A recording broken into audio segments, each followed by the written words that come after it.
Welcome to AviatorDB News Briefing. Today is Thursday, August 13th, 2026. Here are today's top stories. FAA AAM flights forecasted at 24,600 in first year of service. American Airlines Flight 1760 returns to Myrtle Beach after bird strike.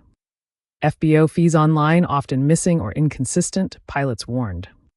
Ground vehicle strikes taxiing private jet at Milan Linate Airport. Now for the details. The Federal Aviation Administration, FAA, forecasts that advanced air mobility AAM flights will reach 24,600 departures in the first full year of commercial service. According to the agency's fiscal years 2026 to 2046 aerospace forecast and accompanying UAS AAM compendium, the initial phase of AAM operations will begin with 2 markets and 7 aircraft. The FAA's demand model, developed in coordination with Myrtle, projects rapid growth to 33,400 to 800 annual trips by year 3, expanding to 15 markets and 80 aircraft. By year 6, the agency expects the sector to reach 1.615 million annual departures across 32 markets, supported by a fleet of 367 aircraft, averaging approximately 4,400 flights per day. To reach those figures, the FAA assumes aggressive utilization rates. Aircraft serving airport shuttles, cargo feeders, and commuter air taxi missions are modeled at 28 trips per day within a 14-hour operating window, while medical transport operations are projected at 2.5 trips per day. Agency officials emphasized that these figures represent unconstrained demand and do not constitute a fixed commercial launch date.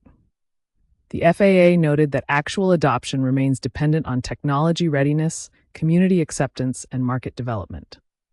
Notably, the 2026 forecast marks a downward recalibration from the agency's 2025 projection of 42,405 first-year trips, signaling a more measured near-term outlook for the emerging sector. An American Airlines Airbus returned safely to Myrtle Beach International Airport on August 10, 2026, after the flight crew reported a bird strike shortly after takeoff.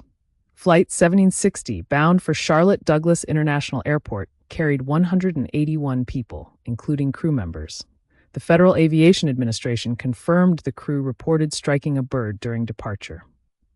Video footage circulating on social media showed flames coming from the left engine, though airport officials described the event as possible smoke from an engine. American Airlines has characterized the incident as a maintenance issue and has not publicly confirmed an in-flight engine fire. The aircraft has been taken out of service pending inspection by the airline's maintenance team. Emergency units were staged as a precaution while the aircraft returned and landed without injury to passengers or crew. Aviation analysts noted the incident occurred near V1, the decision speed at which a crew is committed to takeoff, making the successful return and safe landing a testament to crew training and procedure adherence. The FAA has opened an investigation into the incident.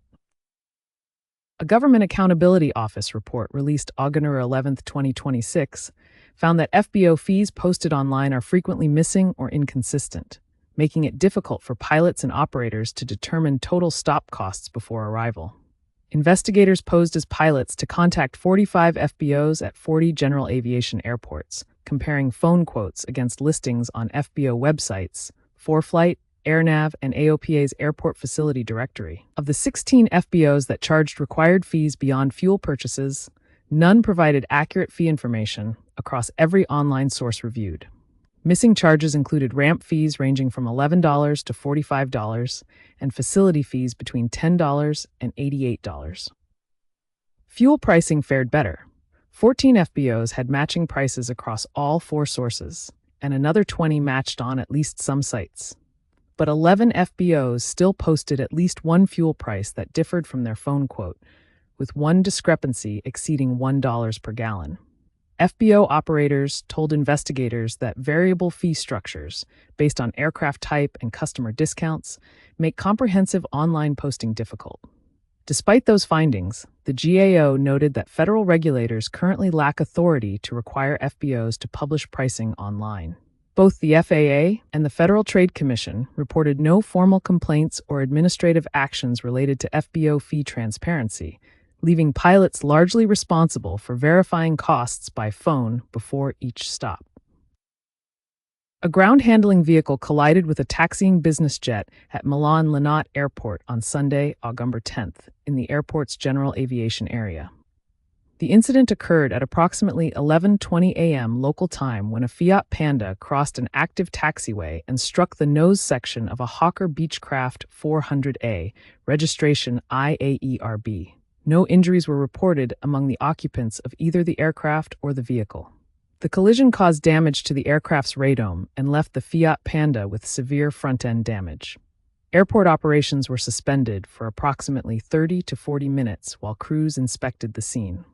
2 inbound flights were diverted during the closure.